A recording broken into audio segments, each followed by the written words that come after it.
In this video, I'm going to be talking all about fall lawn renovations. So let's get out of the weeds.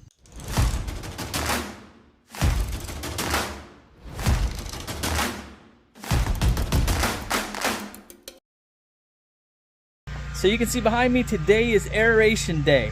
And so I got a special guest in here today, my friend Bryce, who's back there on the ride-on aerator.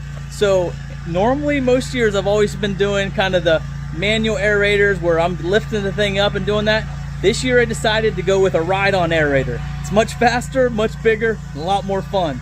So I want to kind of show you guys what we got going on today. So we're out here at his house, and you can see he took out some of his gardens and stuff that were in his front yard.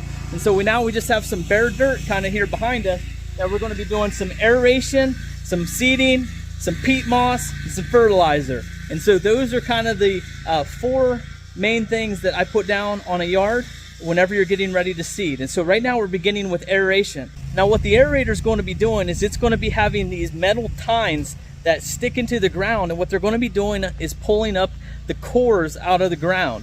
And so you're going to be looking and you're going to have these little cores laying all over your yard, just kind of sitting up there. You can just leave those there. They'll break down kind of over time as it starts raining and you get weather and stuff like that. So they're going to break down.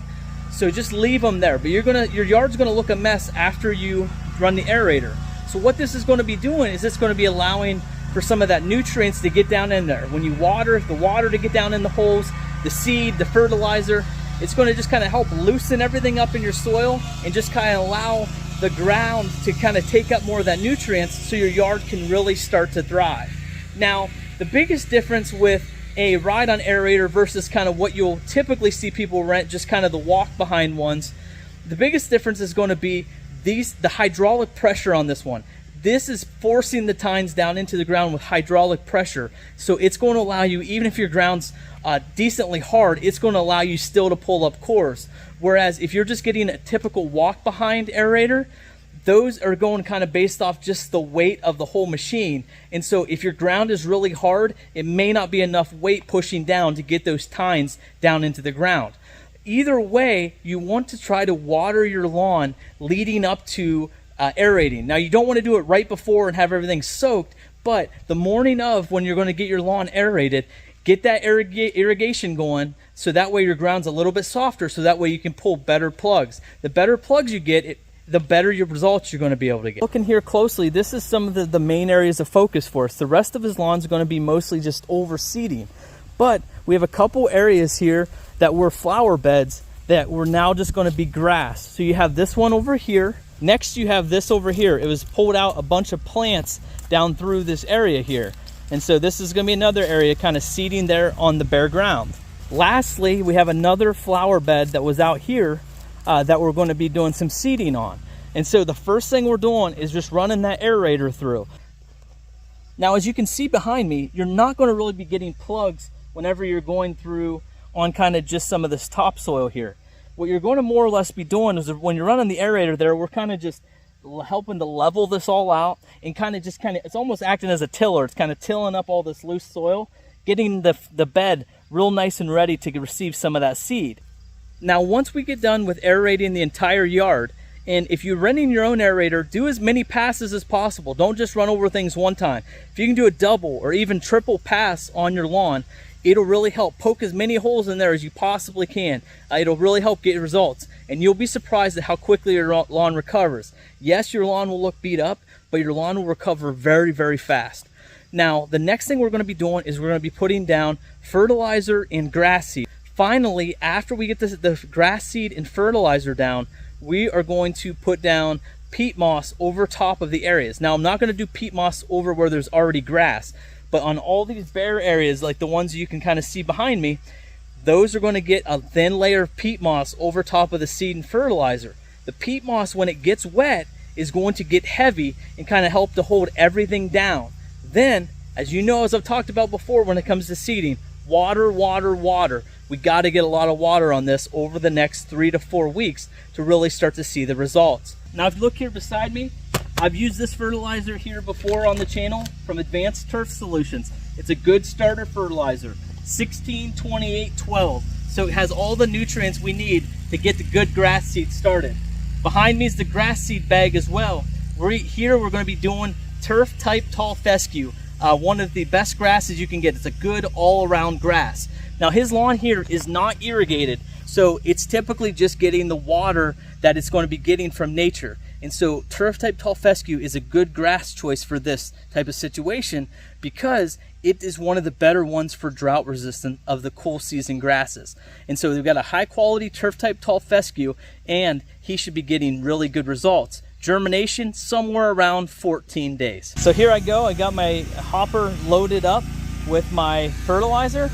Now what you want to do is check the back of the bag for your Scotch spreader and find the number that we want to put down. If you look here, it looks like the number should be about a 5 or 6. The numbers for your fertilizer, make sure you always follow those bag rates. If you go crazy on and go way higher than the bag rate has, you run the risk of damaging your lawn. So always try to follow the bag rates. So if you see down here, looking, I'm just gonna put this thing at, let's do 5.5. Said between 5 and 6, I'm gonna do 5.5. Throw it down and let's see how we go. So now the fertilizer's down, now it's time to put down some grass seed. All the aeration's done.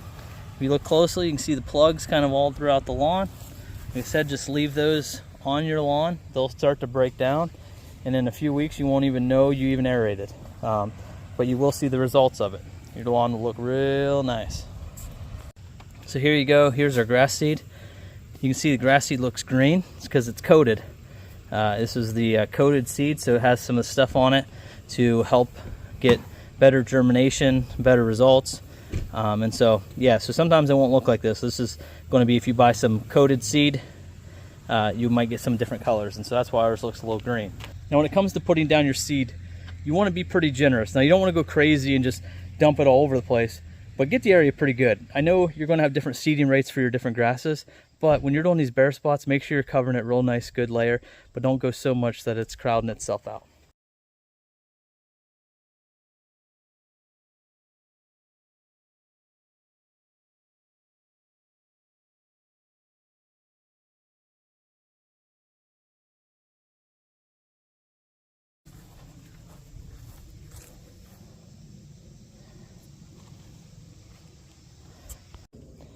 Now the last thing we want to do is just make sure that we're getting our sprinkler set up so that we can give this adequate water over the next 2 to 3 weeks and really start seeing the good results. But as you can see here, as you go a little bit closer, you can see the thin layer of peat moss we kind of got on there. You don't want to go real heavy with the peat moss, but just enough to kind of help hold all the grass seed down in there. When peat moss gets wet, it gets heavy and kind of helps hold it in. So if you get a heavy rain, it'll keep it from washing out. Cool. Oh yeah, we're looking good.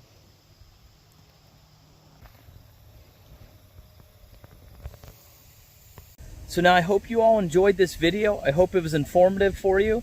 If you have any questions, feel free to reach out to me, leave a comment here, and I'll be sure to answer it. Now, as I have the sprinkler spraying here in my face, getting me all wet, I'll see you guys next time when we get out of the weeds into a beautiful lawn.